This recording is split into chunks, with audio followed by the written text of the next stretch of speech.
नमस्कार, बड़ी खबर बड़ी बहस देख रहे हैं आप। मैं हूं आपके साथ सृष्टि सिंह। केंद्र की मोदी सरकार ने अपना चुनावी वादा पूरे करते हुए 70+ बुजुर्गों के लिए आयुष्मान योजना का लाभ देने का निर्णय लिया है। योजना में देश के 4.5 करोड़ परिवार के 6 करोड़ बुजुर्गों को लाभ होगा।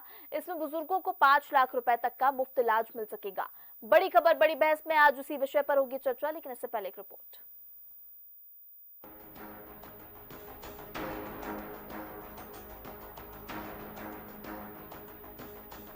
केंद्र सरकार ने बुजुर्गों के लिए आयुष्मान योजना को मंजूरी दे दी है।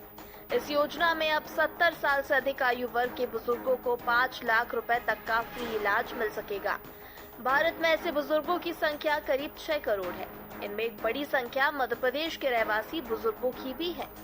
खास बात यह है कि योजना में हितग्राही का कोई वर्गीकरण नहीं किया गया है, बल्कि सभी जाति वर्ग व हर आय वाले यानी अमीर गरीब सभी बुजुर्गों को इसके दायरे में लाया गया है। योजना के तहत पात्र लाभार्थियों को एक नया अलग कार्ड जारी किया जाएगा। अगर वरिष्ठ नागरिक वर्तमान में किसी भी केंद्र सरकार की स्वास्थ्य योजना के तहत कवर ले रहे हैं तो उनके पास आयुष्मान भारत में स्विच करने का ऑप्शन भी होगा। योजना का लाभ लेने के लिए बुजुर्गों को आयुष्मान भारत के तहत रजिस्ट्रेशन कराना होगा, जिसकी प्रक्रिया जल्द शुरू हो जाएगी। डीएनएन के लिए रवि अवस्थी की रिपोर्ट।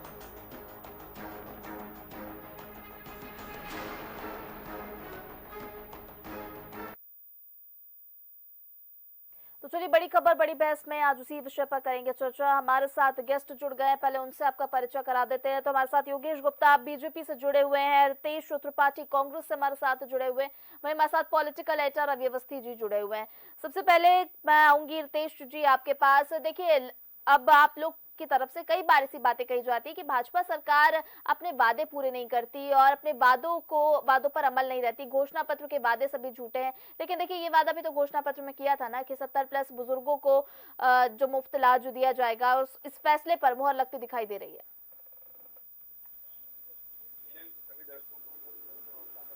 रितेश जी, आपको मेरी आवाज आ रही है? जी जी, मिल पा रही मुझे आपकी आवाज। तो डीएनएन के सभी दर्शकों को मैं नमस्कार करता हूं जी। और जैसा कि अभी केंद्र सरकार ने निर्णय लिया है कि हम सभी बुजुर्गों को आयुष्मान कार्ड का लाभ दिलवाएंगे, वास्तव में निर्णय स्वागत योग्य है। इसकी जितनी भी प्रशंसा की जाए खुले दिल से उतनी कम है, इस बात में कोई दो मत नहीं है। पर मैं आपसे भी पूछना चाहता हूँ कि केंद्र सरकार की, यही नरेंद्र मोदी की सरकार ने जो सब्सिडी बुजुर्गों के लिए रेलवे में चलती थी किराए की, उसको खत्म कर दिया। ये आपको भी मालूम है कि एमएसपी का जो रेट इन्होंने निर्धारित किया उसको इन्होंने आज तक दिया नहीं। आपको भी मालूम है कि पीएम आवास में आज भी 50% लोगों को घर मिले और बाकियों को नहीं मिल पाए। ऐसी हजारों हजार योजनाएं। और अब मैं आता हूँ मूल बातों पर। आयुष्मान कार्ड की जो योजना है कि जब केंद्र सरकार ने लाई थी तो पूरे भारत में खुले मन कंठ से लोगों ने इसकी प्रशंसा की थी और स्वागत किया था। पर मैं जिस जिले से आता हूँ, सतना जिले में, उस संभाग के अंतर्गत जितने भी जिले हैं, मात्र 3 या 4 ही ऐसे अस्पताल हैं। रीवा में मात्र 1 अस्पताल, सतना में एक भी अस्पताल नहीं, शहडोल में एक भी अस्पताल नहीं, सीधी में एक भी अस्पताल नहीं, पन्ना में एक भी अस्पताल नहीं, छतरपुर में 2 अस्पताल। अब आप ये जान लीजिए कि आयुष्मान कार्ड का अब पूछने से बाद भी कुछ जो विशेषज्ञ हैं उनका कहना है कि हमको अपने पेमेंट या भुगतान के लिए सालों साल तक जो संबंधित अधिकारी हैं उनके हाथ पैर जोड़ने पड़ते हैं। तो जब आयुष्मान कार्ड का लाभ ही मूलभूत के लोगों को नहीं मिल पा रहा है, और मैं आपका ध्यान इस ओर भी आकर्षित कराना चाहूंगा कि मध्य प्रदेश हो या पूरे भारत देश में जो मेडिकल डिपार्टमेंट है, जो मध्य प्रदेश या पूरे देश में स्वास्थ्य सुविधाएं हैं, वहां पर अगर मैं ये कहूं कि मेडिकल माफिया काम कर रहे हैं तो इस बात से सृष्टि जी आप कतई इंकार नहीं कर सकती। क्योंकि आप 2-2 रुपए की जो बोतल आती है बाजार में, उनमें 1800 रुपए का रेट लिखा जाता है।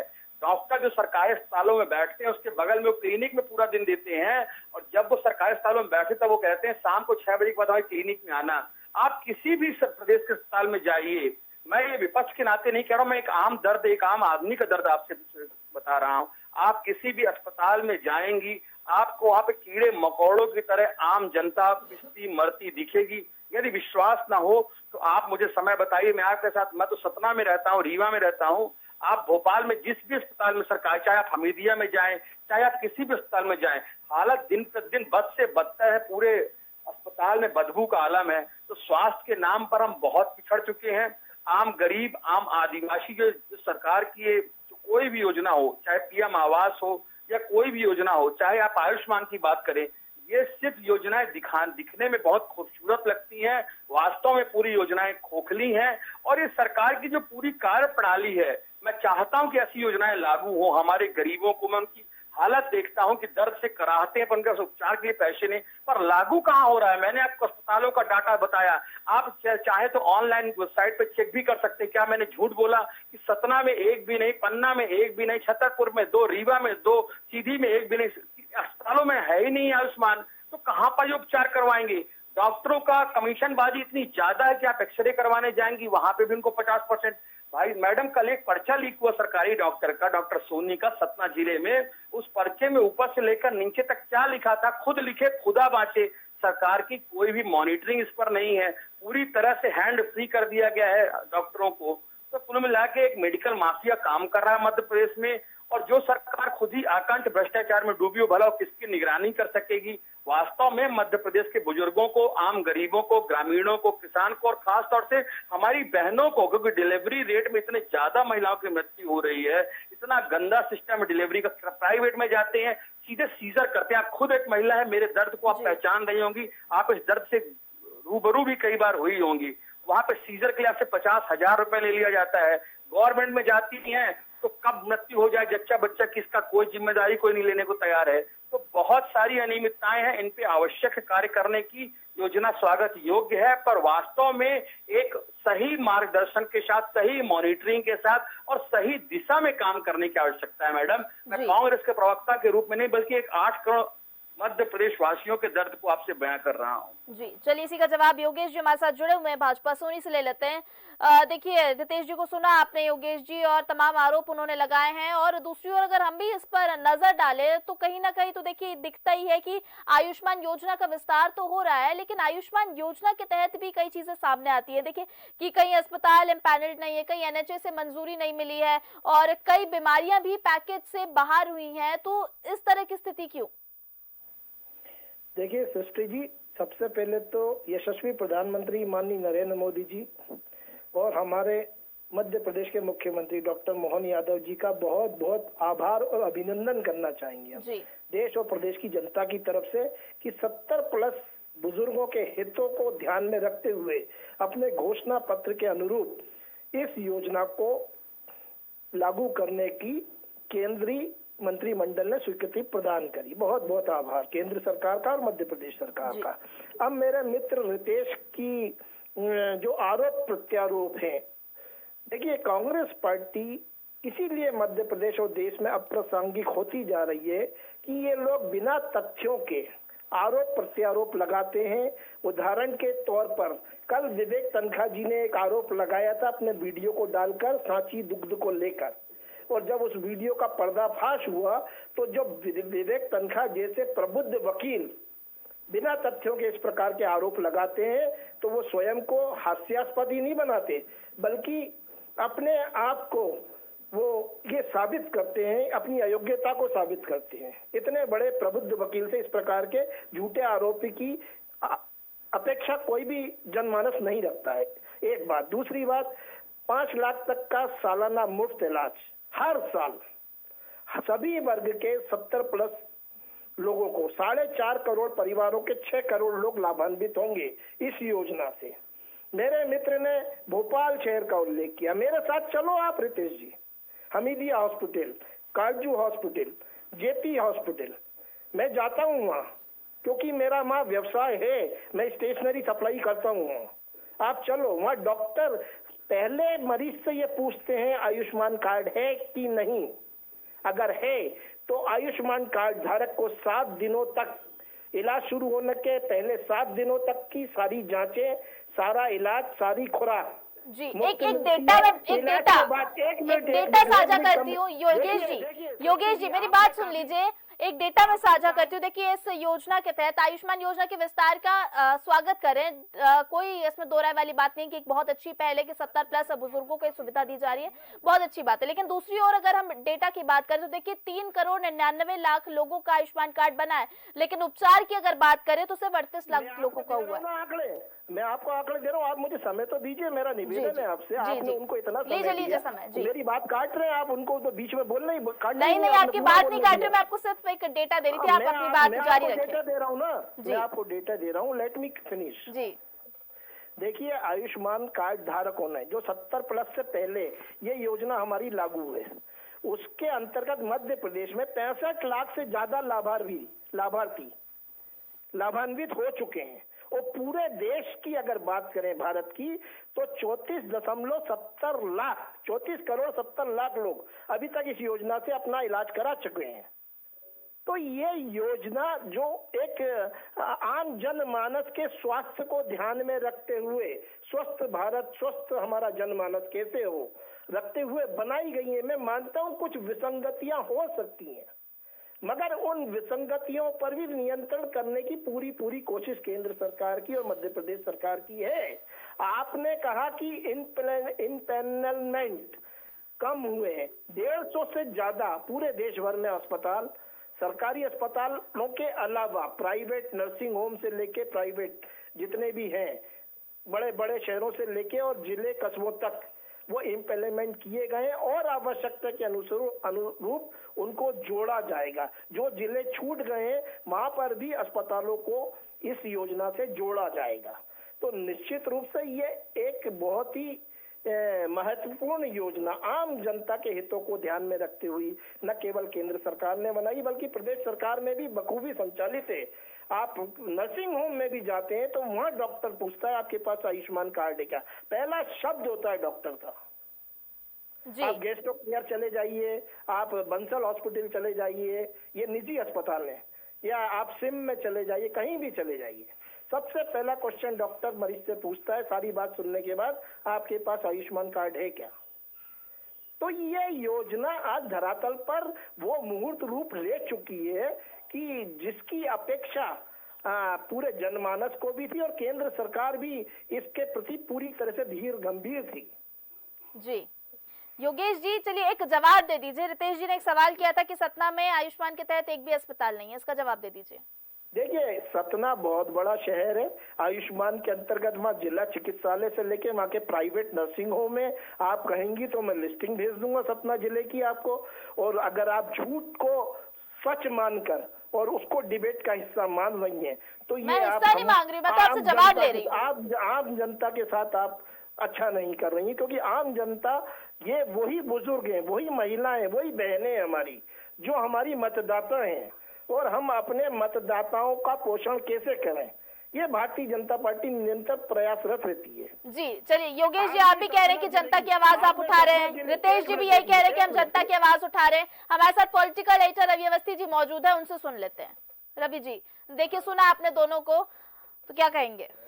चलिए सृष्टि, मैं बता देता हूँ, सतना में 4 हॉस्पिटल जो है वो इस योजना में है। एक तो यस हॉस्पिटल है रीवा रोड सतना पे, एक स्वामी सच्चिदानंद चिकित्सालय है, सदगुरु नेत्र चिकित्सालय है, जानकी कुंड चिकित्सालय है, रसेंद्र मेमोरियल नाहर ENT अस्पताल। ये 4 अस्पताल जो है सतना जिला मुख्यालय में इस योजना के लिए हैं। पन्ना में भी है, लेकिन एक गायनोकोलॉजी के लिए है वो केवल, बाकी शायद नहीं है। रीवा में भी है, जैसे कि त्रिपाठी जी बता ही रहे थे। तो ऐसा नहीं है, पूरे प्रदेश में मतलब इस योजना के लिए अगर देखें, अगर देश में 32,000 करोड़ कार्ड बने हुए हैं तो जाहिर बात है कि उसका लाभ लोगों को मिल रहा है। और देखिए, चूँकि जिस तरीके का चुनावी घोषणा पत्र में वादा किया गया था कि 70 प्लस के लोगों को जो है वो आयुष्मान योजना का लाभ दिया जाएगा, चूँकि अभी लोकसभा चुनाव हुए, जुम्मे 2-4 महीने के हुए, तो अगर इतनी जल्दी अगर इस वादे को पूरा किया गया तो निश्चित तौर पर एक ये सराहनीय पहल है। बाकी त्रिपाठी जी की भी पीड़ा सही है, क्योंकि देखिए आयुष्मान योजना में अगर मध्य प्रदेश के संदर्भ में बात कर ले तो जिस तरीके का गड़बड़ी पिछले सामने आई है वो वाकई में कलंकित करने वाली है कि आप फर्जी मरीज दिखा के और इसमें चूना लगा रहे थे सरकार को। हालांकि उसमें सरकार ने ही वो गड़बड़ी पकड़ी भी, बाद में जांच भी हुई, लेकिन अब पता नहीं वसूली हुई कि नहीं हुई, शायद वो मामला लंबित है। और इसके चलते ही कई नर्सिंग होम का जो पैसा है वो लंबित हो गया है। तो उसकी वो कई कारण है ऐसे जिनकी वजह से हो सकता है आयुष्मान कार्ड धारकों को अब वो सुविधा नहीं मिल पा रही हो, क्योंकि तमाम तकनीकी पैंच हैं इसमें भी। इसके अलावा फिर भी लेकिन जो आयुष्मान कार्ड धारक है कहीं ना कहीं आसान्वित हैं और एक बड़ी अच्छी योजना है कि 5 लाख तक का इलाज कम से कम लोगों को मुफ्त मिल जाता है। कई बड़ी संख्या में लोगों ने इसका लाभ उठाया भी है। अब लीकेज तो खैर हर योजना में होते, कौन सी ऐसी योजना जिसमें गड़बड़ी करने की गुंजाइश, जिन्हें गड़बड़ी करना होता है वो गुंजाइश निकाल ही लेते हैं। तो लेकिन फिर भी इनकी संख्या गिनी चुनी होती है सृष्टि, और वाकई में इसकी सराहना की जानी चाहिए कि लेकिन जो सबसे अच्छी बात इसमें यह है कि 70+ के लिए जिन हितग्राहियों के लिए ये योजना लागू की गई उसमें कोई वर्गीकरण नहीं हुआ है, यानी सभी आयु मतलब सभी कैटेगरी को उसमें शामिल करा गया, चाहे वो अमीर हों गरीब हों, उसमें कोई भेद नहीं रखा है कि अगर अमीर है तो लाभ नहीं मिलेगा, गरीब है तो मिलेगा। तो ये अच्छी बात है कि क्योंकि देखिए 70+ के वैसे भी देश भर में करीब 6 करोड़ लोग हैं, मध्य प्रदेश में भी इनकी संख्या होगी मगर उतनी ज़्यादा नहीं हो सकती, तो जाहिर बात है कि इसका लाभ इन सबको मिलेगा। बाकी वास्तव में जो विसंगतियां हैं वो तो दूर होना ही चाहिए, क्योंकि इतनी बढ़िया योजना और अगर प्रधानमंत्री नरेंद्र मोदी की मंशा ये है कि तमाम लोगों को मुफ्त इलाज मिल सके। आप देखिए पिछले 5 साल से वो 6 साल से 80 करोड़ लोगों को मुफ्त अनाज बांट ही रहे हैं, तो उनकी मंशा यही है कि ज़्यादा से ज़्यादा लोग देश के इसके लाभान्वित हों। उस मंशा को हर राज्य सरकार को बेहतर तरीके से ज़मीन पर उतारना चाहिए। मध्य प्रदेश में भी यही उम्मीद है। दृष्टि बिल्कुल रितेश जी क्या कहेंगे इस पर? देखिए आपने योगेश जी को भी सुना, उन्होंने तमाम बातें कही, वही रवि जी को भी सुना कि देखिए परेशानियां तो हैं लेकिन योजना की अगर हम बात करें तो काफी अच्छी। सबसे अच्छी चीज ये है कि 70+ बुजुर्गों के लिए कोई वर्गीकरण नहीं किया गया है। ये जो हमारे पत्रकार साथी हैं उनका नाम दिनेश अवस्थी जी, अगर गलत नहीं। हेलो जी जी रितेश जी कहिए। तो जो हमारे पत्रकार साथी बता रहे थे मैं उनकी सभी बातों का स्वागत करता हूँ। और साथ में सृष्टि आपको बताना चाहूँगा यस हॉस्पिटल है, बच्चों का अस्पताल है और बहुत ही 1-2 कमरे में ही चल रहा है। ठीक है, अगर आप प्रॉपर बीमारी को लेके हार्ट की डिजीज को ये छोटे, और ये जो आपका जानकी कुंड है चैरिटेबल ट्रस्ट है, सतना से दूर एक चित्रकूट धाम में चलता है और एक ट्रस्ट का हॉस्पिटल है, दोनों बातें एकदम क्लियर कट है।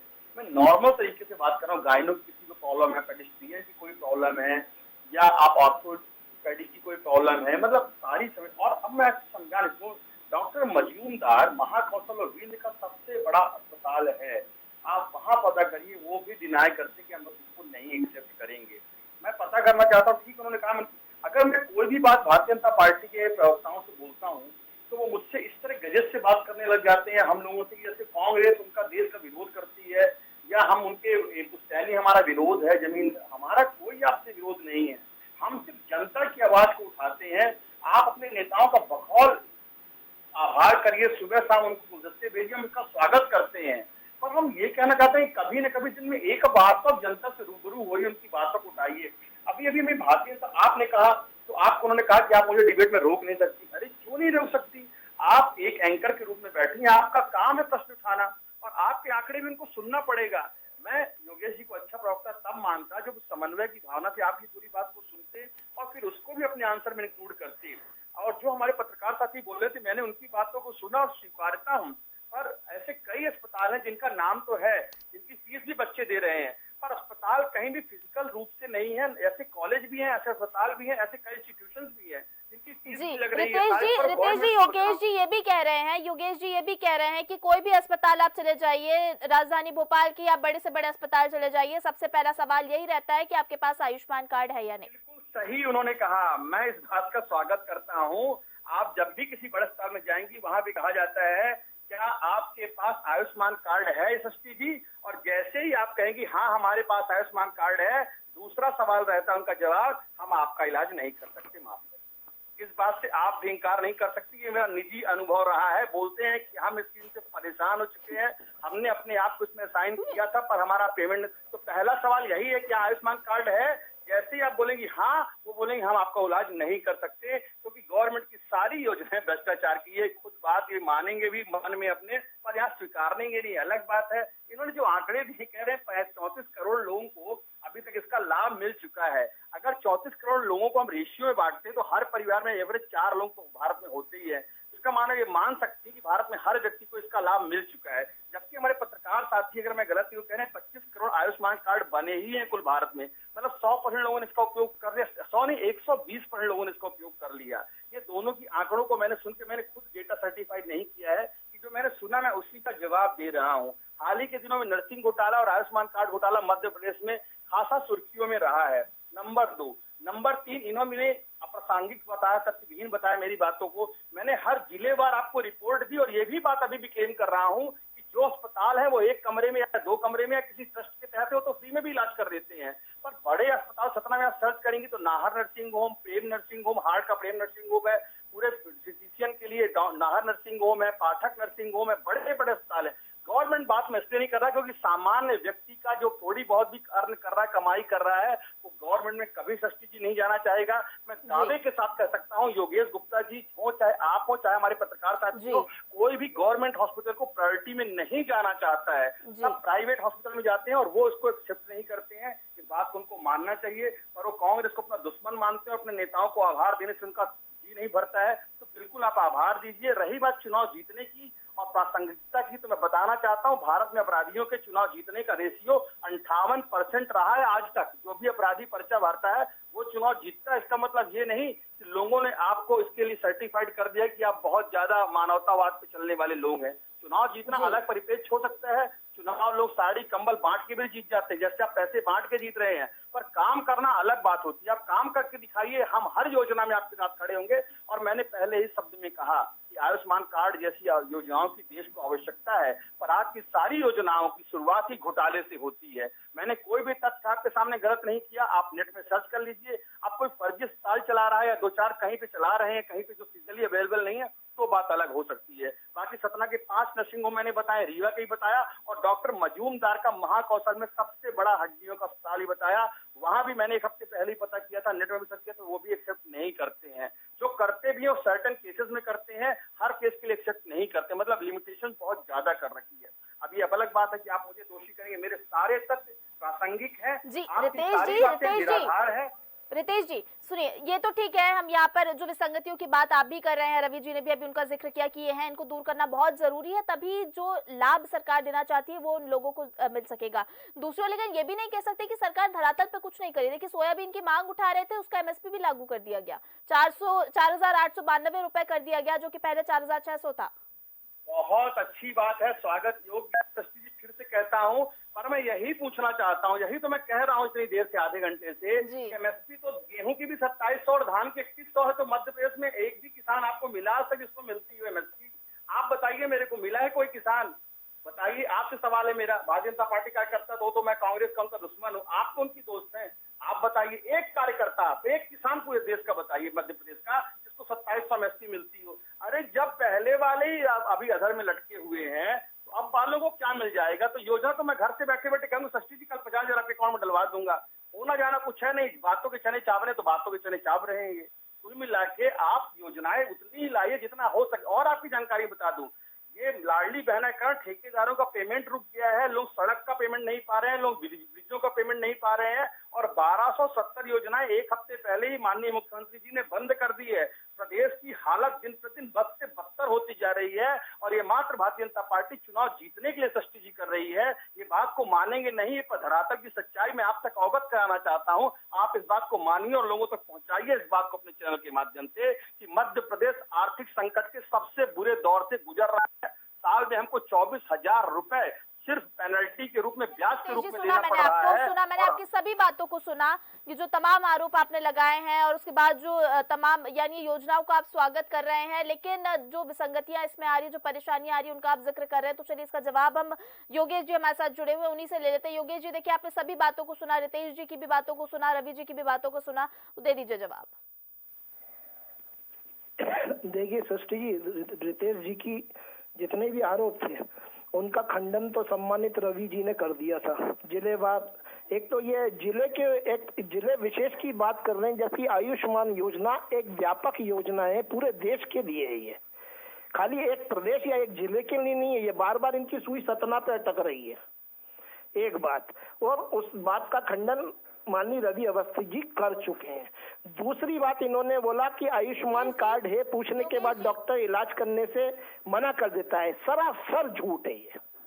बल्कि डॉक्टर वो सारी सुविधाएं उस योजना के अंतर्गत जो मरीज को मुहैया कराई गई हैं, उन योजनाओं को वो लागू करता है। पर्चे पे प्रिस्क्रिप्शन में लिखता है कि आयुष्मान कार्ड होल्डर और उसके बाद जो उसका इलाज शुरू होता है, मैंने जैसा कि पहले वक्तव्य में बताया था कि 7 दिन पहले तक की जांचें, पोषण, खाना वाना सब, और उसके बाद 10 दिन बाद तक का वो सारा खर्चा उसमें शामिल होता है। योगेश जी एमएसपी पर भी सवाल उठाया रितेश जी ने। एक तरफ कांग्रेस न्याय यात्रा भी निकाल रही है और उन्होंने एमएसपी पर भी सवाल उठाया। देखिए एमएसपी तो आपने फिक्स कर दी सोयाबीन की, जिस पर भी इसको ये मुद्दा लेकर ही उठे थे ना न्याय यात्रा में।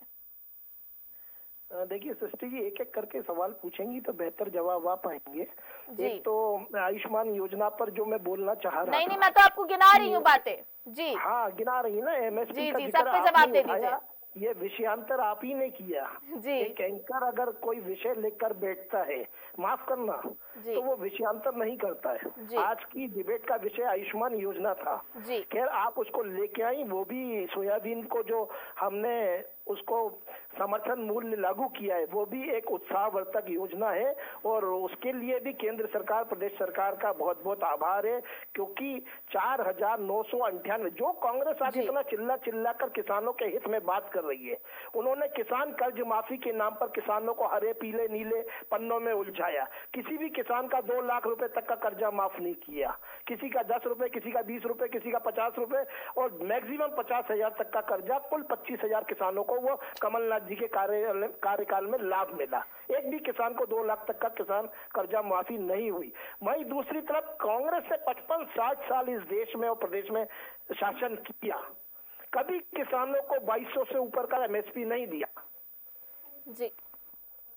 तो हम अगर आज 4,998 रुपए का एमएसपी दे रहे हैं सोयाबीन की फसल के ऊपर, और 2700 रुपए अगर हम अभी गेहूं का दे रहे हैं, यकीन मानिए आने वाले वर्षों में हम उसको 3,3100 तक भी ले जाएंगे। जैसा कि हमारे यशस्वी मुख्यमंत्री डॉक्टर मोहन यादव जी ने लाडली बहना योजना के संदर्भ में 2 दिन पूर्व अपना वक्तव्य दिया था कि हम इसे 3,000 तक नहीं 5,000 तक लेके जाएंगे। कहीं किसी भी प्रकार के बजट की कोई कमी नहीं है। आज मध्य प्रदेश, रितेश जी ने वहां भी कोट किया कि कर्जे में, आज मध्य प्रदेश की 16 अर्थव्यवस्था है, 16.5% की जीडीपी है मध्य प्रदेश की। बिना आंकड़ों के, बिना तथ्यों के बात करना रितेश जी बंद करिए चैनलों पर, क्योंकि कोई सामने वाला वक्ता अगर तथ्य लेकर बैठा है तो मैं आपको चैलेंज देता हूं, आप गूगल पर डालिए आयुष्मान योजना में अब तक के कुल लाभार्थी कितने हैं, उसमें आएगा आंसर 34 करोड़ 70 लाख लोग अभी तक लाभ ले चुके हैं जी पूरे देश में, और 65 लाख से ज्यादा मध्य प्रदेश में। तो मैं तथ्य रख रहा हूँ, आप उनको वेरीफाई करिए जी। ठीक है।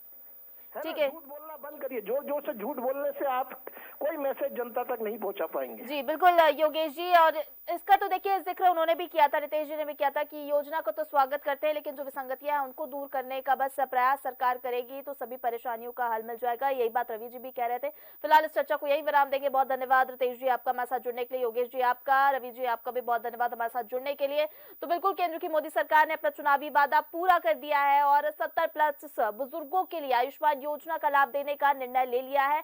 अच्छी पहल है, लेकिन आयुष्मान योजना में जो परेशानियां आ रही हैं वैसी परेशानियां इसमें ना देखने मिले, यही हम कयास लगा सकते हैं, यही हम उम्मीद कर सकते हैं। फिलहाल बड़ी खबर बड़ी बहस में इतना ही। मुझे दीजिए इजाजत, आप देखते रहिए डीएनए। नमस्कार।